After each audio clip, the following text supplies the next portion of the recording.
Bienvenidos a la siguiente clase de biología. Hoy, la célula y los niveles de organización celular serán los temas que vamos a tratar. Para ello nos planteamos los siguientes objetivos. Son 3 objetivos, pero son sencillos. Identificar los principales órganos celulares según los tipos de células eucariotas. Describir las características de los diferentes subniveles de cada nivel de organización celular, diferenciando los niveles. Y describir las funciones vitales de los seres vivos y la participación de los diferentes sistemas orgánicos de una manera general. En primera instancia, identifiquemos la estructura que tenemos en la figura. La célula animal. Sabemos que la célula es la unidad fundamental de la vida, pues lo vimos en la clase anterior y sabemos que hay 2 tipos de células, procariotas y eucariotas. Hoy vamos a centrarnos en la estructura de las células eucariotas. Puesto que en los siguientes temas que vamos a analizar en biología es fundamental conocer esta estructura. En primera instancia tenemos la célula animal. La célula animal que vemos en esta figura está estructurada de una manera bastante sencilla. En ella podemos notar claramente la membrana plasmática, que es todo este sistema físico que engloba el interno de la célula. Todo el líquido donde están nadando una serie de órganos que nosotros comúnmente llamamos organelos. ¿Cómo se llama? Esta membrana plasmática también recibe el nombre de membrana citoplasmática también en algunos casos. Y el interior, el líquido donde están nadando los órganos, se llama citoplasma. El citoplasma contiene los diferentes órganos que le dan a la célula vida y donde se ejecutan las principales funciones más básicas que van a constituir los tejidos del ser vivo. Podemos identificar aquí elementos tales como el aparato de Golgi, los centriolos, los lisosomas, la mitocondria, el retículo endoplasmático liso, el retículo endoplasmático rugoso y los ribosomas, que son estos puntitos que vemos acá, son pequeños órganos donde se producen proteínas. Cuando ellos están sobre el retículo endoplasmático recibe el nombre de retículo endoplasmático rugoso. Y la principal función de este órgano junto a los ribosomas es la producción de algunas proteínas específicas. Cuando el retículo endoplasmático no tiene los ribosomas, pues es simplemente el retículo endoplasmático liso. Usualmente se encuentra rodeando la membrana nuclear que forma al núcleo de la célula. El núcleo es la estructura central de la misma, que la podemos ver diferenciar en esta figura, en este color morado. Estos colores no son los colores que necesariamente presenta una célula, simplemente se presenta la estructura de esta manera para comprender un poco mejor cómo funciona este sistema. Allí también encontraremos algunos órganos que no están visualizados aquí, pero no tienen una relevancia tan grande dentro del sistema, como por ejemplo las vesículas, donde se almacenan ciertos líquidos especiales. Ya, en cada uno de estos órganos se ejecutan funciones principales. Recordemos las más importantes: la producción de proteínas en los ribosomas, que están sobre los retículos endoplasmáticos, y la respiración celular que ocurre en la mitocondria. Recordemos que en el proceso de producción celular ocurre un intercambio de gases y una liberación de energía, incluso en forma de sustancias químicas que la misma célula aprovecha para ejecutar sus funciones vitales.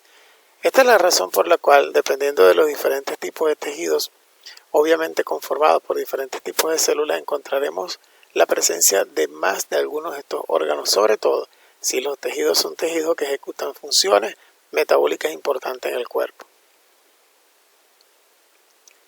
La célula vegetal eucariota tiene una estructura como la que estamos viendo ahora aquí en esta diapositiva.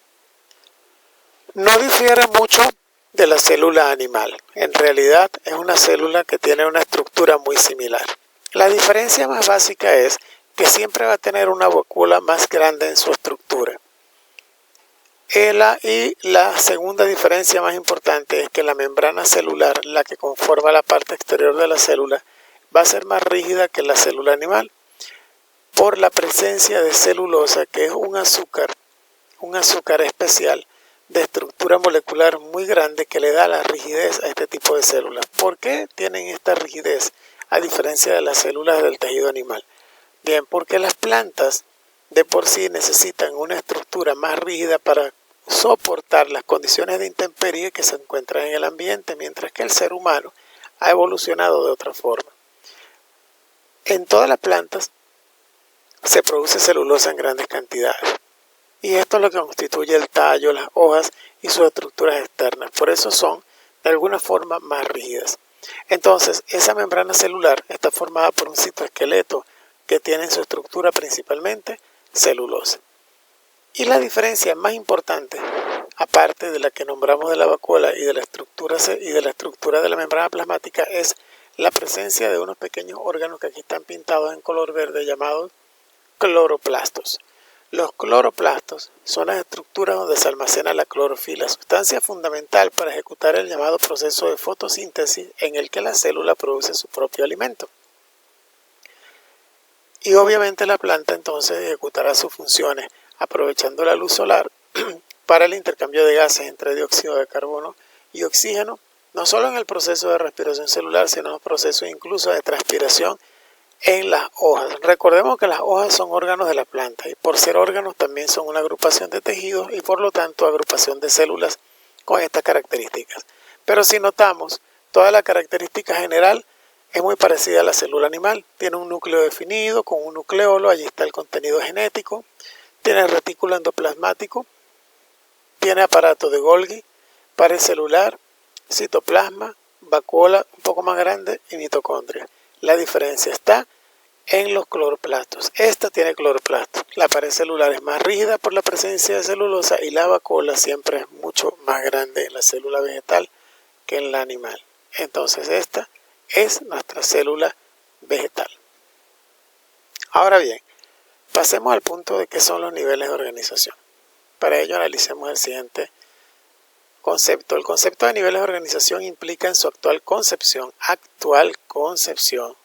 yo sé lo que se está diciendo aquí, que tanto en el mundo inerte como en el mundo viviente hay diversos niveles de complejidad aplicables a los distintos constituyentes estructurales de una célula o sus asociaciones, y abarca además interrelaciones particulares o globales con otras células, tejidos, organismos y el medio ambiente.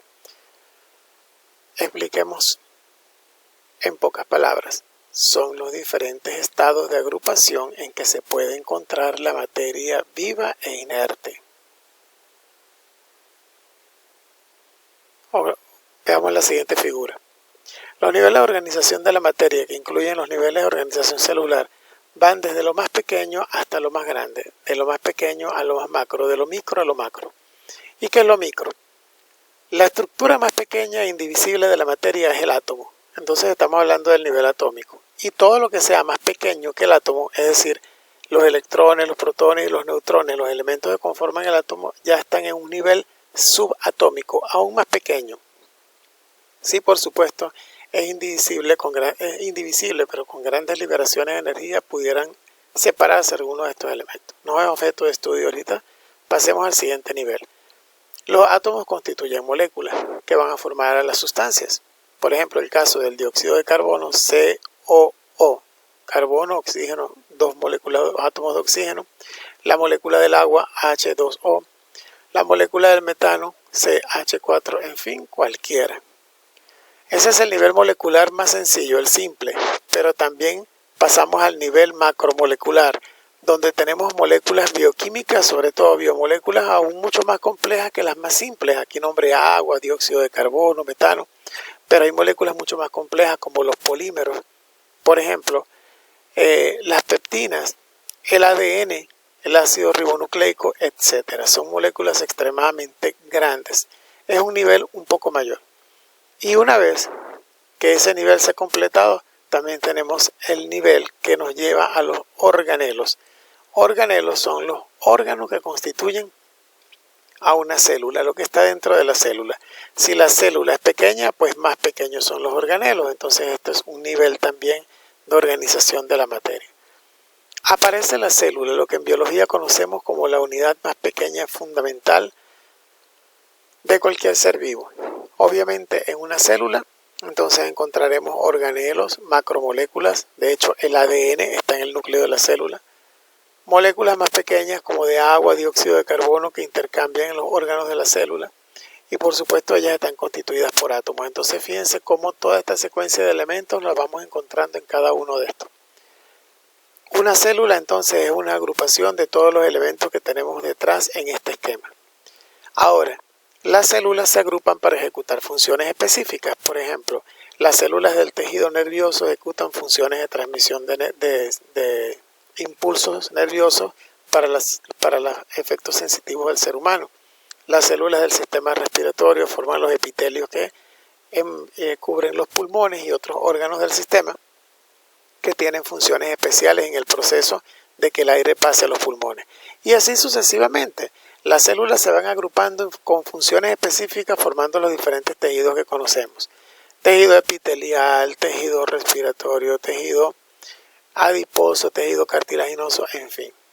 Y la diferente agrupación de tejidos con funciones diferenciadas especiales forman los órganos del cuerpo humano.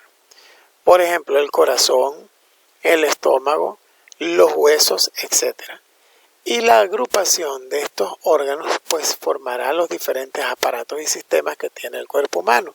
El aparato respiratorio, el sistema nervioso, el sistema linfático, el sistema cardiovascular, el aparato digestivo, el aparato excretor, el sistema endocrino, los aparatos reproductores y todo lo que hemos visto que constituyen al ser humano de manera general.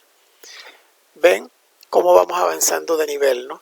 Luego, todos esos sistemas juntos conformarán a un individuo y una agrupación de individuos conformará una población y diferentes poblaciones juntas conformarán una comunidad. Fíjense cómo aparecen especies distintas aquí, perritos, gaticos, humanos, plantas. Una población es de una misma especie. Hablamos de una población de plantas, una población de perritos, una población de gatos, una población de humanos. Pero una comunidad es la integración de diferentes especies de poblaciones. Todas juntas en un mismo hábitat, en un espacio común, formarán un ecosistema con las diferentes interrelaciones que hay en el ecosistema, interrelaciones entre las cadenas tróficas. Y luego todo lo que es vida en el ecosistema formará la capa de la Tierra donde hay vida que llamamos biosfera. Entonces fíjense cómo pasamos desde lo más pequeño hasta lo más grande. Pero cuando hablamos de nivel de organización celular, vamos específicamente desde la célula hasta el individuo. Desde la célula hasta el individuo. La línea media que tenemos en este mapa mental que tenemos dibujado aquí de manera bastante sencilla. Eso es lo que debemos recordar. Entonces estos niveles de organización los podemos definir así. Nivel celular. Célula, unidad fundamental de la vida. Hay seres vivos constituidos por una sola célula, que son los organismos unicelulares, y por otra parte están los pluricelulares, en los que las células que los forman se especializan según la función que lleven a cabo. Por ejemplo, el hepatocito, que es lo que va a formar básicamente la célula que va a formar los tejidos del hígado. Aquí tenemos un ejemplo de ello. El nivel pluricelular, que conformará los tejidos, órganos, sistemas y al organismo pluricelular. Tejido, conjunto de células parecidas que realizan la misma función y tienen el mismo origen. Por ejemplo, el tejido hepático, del que forma parte el hepatocito del que vimos anteriormente, que conformará finalmente al órgano que viene a ser el hígado, conjunto de tejidos que funcionan coordinadamente en el desempeño de una función concreta, el hígado. El sistema, grupo de órganos que participan conjuntamente en la realización de una función vital. Por ejemplo, el aparato digestivo tiene una función de nutrición en el cuerpo humano y de paso de alimentos a través del cuerpo. El hígado es apenas un órgano de este sistema. Y finalmente todos estos aparatos y sistemas constituirán un organismo pluricelular porque tiene millones de células y diferentes. Ser vivo constituido por múltiples células organizadas en tejidos, órganos y sistemas. Por ejemplo, el atún, el ser humano, cualquiera que usted quiera. Este es un esquema. El hepatocito es una de las células más pequeñas que hay acá. Todas forman el tejido y el tejido finalmente formará el órgano que es el hígado. Nivel pluricelular, el hígado.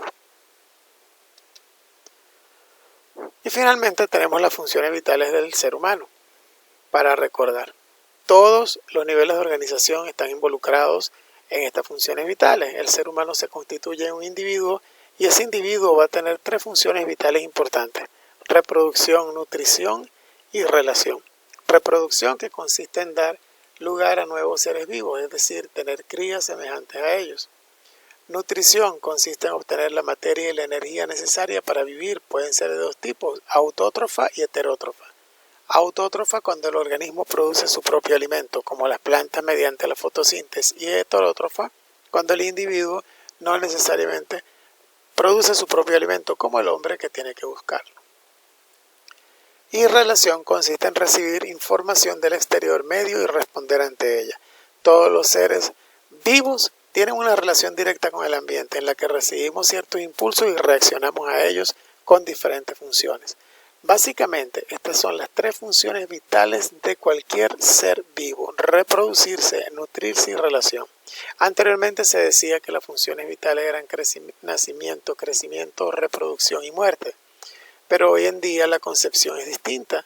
Hablamos de funciones que generan producto, que generan un nuevo nivel trascendente. Entonces, estas serían la reproducción, la nutrición y la relación, porque es la manera en cómo realmente el ser vivo se puede manejar en un determinado ambiente con especies similares. Gracias.